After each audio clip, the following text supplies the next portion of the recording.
The HMS Flux Given will feature a flat bottom in order to increase stability as the center of gravity is lower compared to a V-shaped bottom, and also for ease of building and the comfort of the rowers.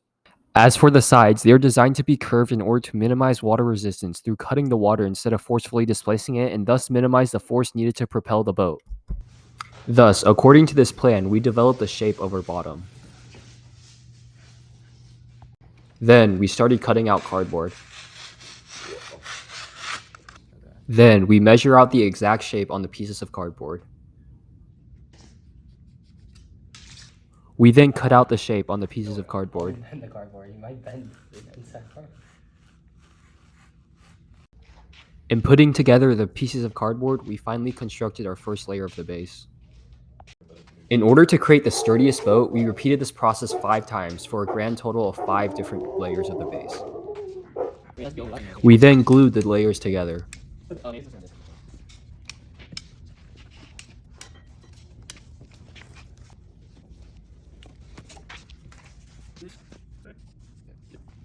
Once all 5 layers were glued together, we then put weights on them and left them to dry.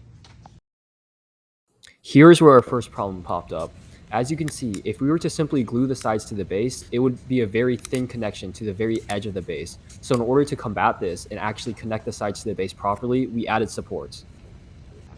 We then put weights on the supports and left them to dry. Next, we begin cutting out the walls.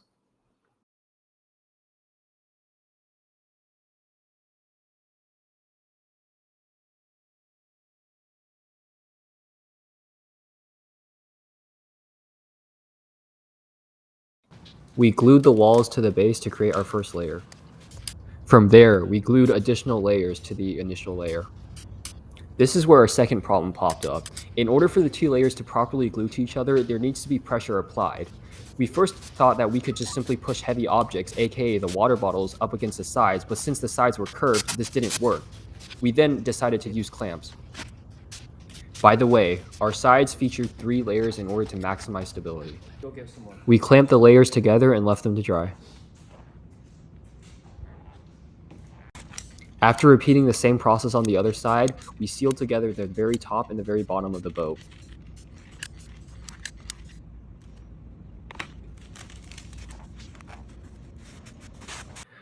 In order to keep the sides in place from the buoyant force directed into the boat, we added cardboard bulkheads running across the boat at each end.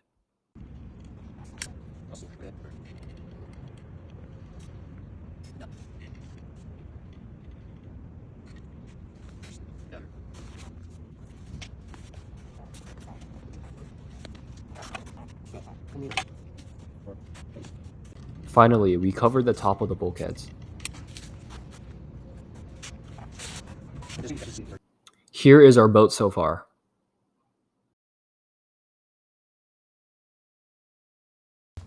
To start, we use caulk to cover the seams.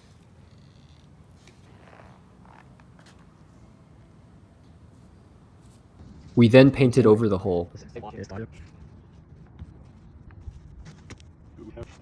This is what our boat looks like after we finish painting.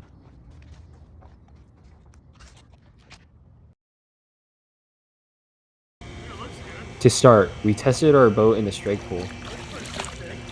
We're hoping to win. If we win, we get 100. The like actual race. Need a paddle?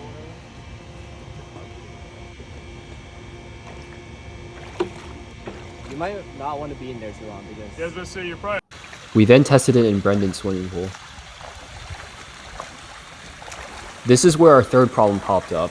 Due to extensive testing in both the strake pool and Brendan's swimming pool, the bottom of our boat became pretty soggy. Initially, we didn't think this was much of a problem, but this proved out to later have disastrous consequences. Unfortunately, we didn't have a solution in time and only realized it in hindsight.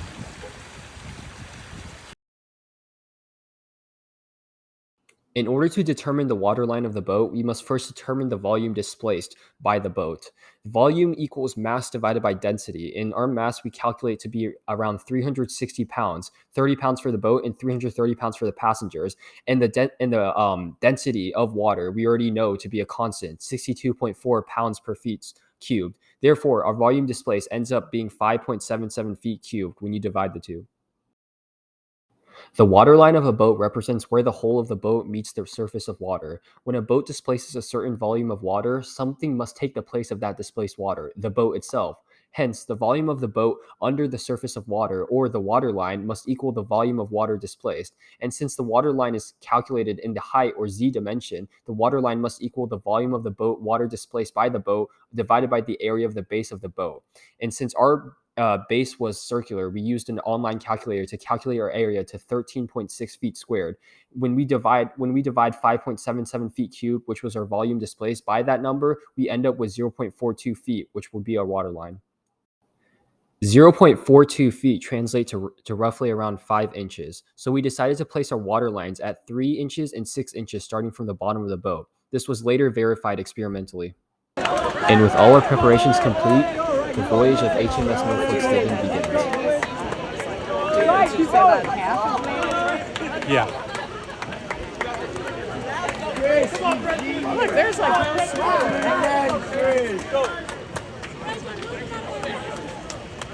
Remember the drill. Remember the drill. Wait, that was Chris, do it again. okay, John. Okay, pull him out, pull him out, pull him out. Pull him out, pull him out. Oh, wonderful. Jackson, go. Get it. John, you're not done yet. I'm not done yet. Okay, I'm pedaling backwards, okay? I'm not turning around right now. You guys are turning around, okay? You guys turn around. Here. Good job, boys. You did it. Good job, boys. Oh my God. Nice. And tragically ends.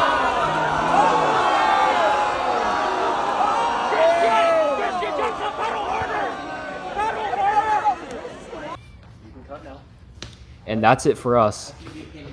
No Flux Given. Watch him not have Out. not recorded any of this.